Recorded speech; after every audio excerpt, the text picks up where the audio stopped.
നമസ്കാരം.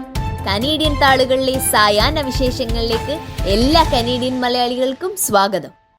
പ്രകൃതിയുടെ സംഹാര താണ്ഡവത്തിനു മുന്നിൽ എല്ലാം നഷ്ടപ്പെട്ട് പകച്ചു നിൽക്കുന്നവർക്ക് നയഗ്ര മലയാളി അസോസിയേഷൻ സഹായമൊരുക്കുന്നു. ഈ വലിയ ദുരന്തത്തിൽ പകച്ചു നിൽക്കുന്ന കുറെ നിസ്സഹായരായ മനുഷ്യരെ കൈപിടിച്ചു കയറ്റാനായി കനേഡിയൻ മലയാളികൾക്കും കൈകോർക്കാം. വീട് നഷ്ടപ്പെട്ട ഒരു കുടുംബത്തിനെങ്കിലും നമുക്ക് തണലാകാം. നിങ്ങളാലാവുന്ന ഒരു ചെറിയ സംഭാവന കൊണ്ട് നിങ്ങൾക്കും ഇതിന്റെ ഭാഗമാകാം. കൂടുതൽ വിവരങ്ങൾക്കായി നയഗ്ര മലയാളി അസോസിയേഷന്റെ വെബ്സൈറ്റ് സന്ദർശിക്കുക.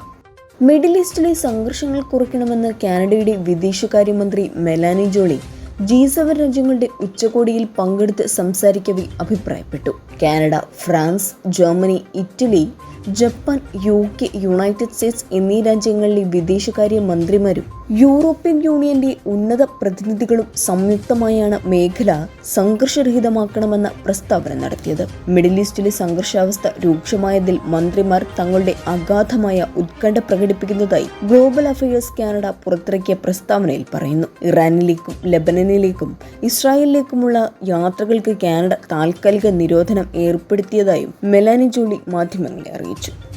ഫെഡറൽ ക്യാബിനറ്റ് മന്ത്രി പാബ്ലോ റോഡ്രിഗസ് ക്യൂബക് ലിബറൽ പാർട്ടിയുടെ നേതൃത്വത്തിലേക്ക് എത്തുമെന്ന് രാജ്യത്തെ പ്രമുഖ മാധ്യമങ്ങൾ. പ്രധാനമന്ത്രി ജസ്റ്റിൻ ട്രൂഡോയുടെ ക്യൂബക് ലഫ്റ്റനന്റ് എന്ന നിലയിൽ ക്യൂബക് വിഷയങ്ങളെക്കുറിച്ചുള്ള അദ്ദേഹത്തിന്റെ അറിവിനെയും മികച്ച സംഘടകനെന്ന ഖ്യാതിയും തൊട്ടടുത്ത എതിരാളിയും ഫെഡറൽ ക്യാബിനറ്റ് മന്ത്രിയുമായ ഫ്രാൻകോയിസ് ഫിലിപ്പ് ഷാംപൈനേക്കാൾ പാബ്ലോയെ ക്യൂബക്കിന് സ്വീകാര്യനാക്കുന്നു. ക്യൂബക് ലിബറൽ പാർട്ടിയുടെ യൂത്ത് കമ്മീഷൻ അംഗം ട്രൂഡോ സർക്കാരിൽ മന്ത്രി എന്ന നിലകളിലുള്ള അദ്ദേഹത്തിന്റെ പശ്ചാത്തലം ലിബറൽ പ്രവർത്തകരിൽ ആവേശം ഉളവാക്കാൻ കഴിയുമെന്ന് വിശ്വസിക്കപ്പെടുന്നു. പുതിയ പ്രൊവിൻഷ്യൽ ലിബറൽ നേതാവിനെ 2025 ജൂൺ 14 ക്യൂബക് സിറ്റിയിൽ വെച്ച് തിരഞ്ഞെടുക്കും.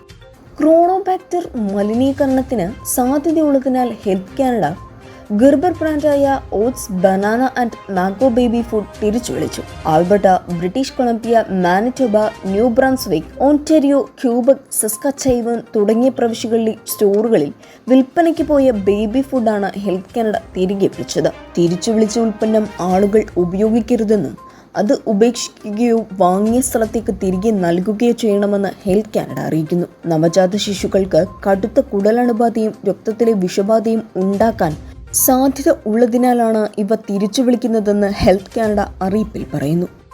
ബംഗ്ലാദേശ് പ്രധാനമന്ത്രി സ്ഥാനം രാജിവെച്ച ഷെയ്ഖ് ഹസീന. സർക്കാരിനെതിരായ പ്രക്ഷോഭം ശക്തമായതിനു പിന്നാലെയാണ് രാജി. കലാപം രൂക്ഷമായ സാഹചര്യത്തിൽ പ്രധാനമന്ത്രി ഹെലികോപ്റ്ററിൽ ഇന്ത്യയിലേക്ക് എത്തിയതായുള്ള റിപ്പോർട്ടുകളുമുണ്ട്. പ്രധാനമന്ത്രി രാജിവെച്ച പശ്ചാത്തലത്തിൽ പ്രക്ഷോഭകാരികളോട് സമാധാനത്തിലേക്ക് മടങ്ങാൻ ബംഗ്ലാദേശ് സൈന്യം ആവശ്യപ്പെട്ടു. സൈന്യം ഇടക്കാല സർക്കാർ രൂപീകരിക്കുമെന്നും സമാധാനത്തിന്റെ പാതയിലേക്ക് മടങ്ങാൻ പ്രതിഷേധക്കാരോട് അഭ്യർത്ഥിച്ചിട്ടുണ്ടെന്നും ബംഗ്ലാദേശ് കരസേനാ മേധാവി ജനറൽ വക്ർ ഉസ് സമാൻ മാധ്യമങ്ങളെ അഭിസംബോധന ചെയ്തുകൊണ്ട് പറഞ്ഞു.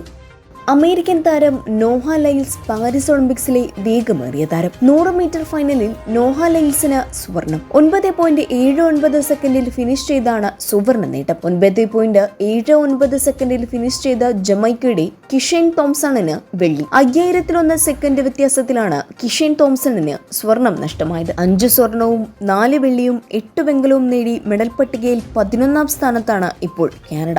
ഇന്നത്തെ കനേഡിയൻ സായാഹ്ന വിശേഷങ്ങൾ ഇവിടെ അവസാനിക്കുന്നു.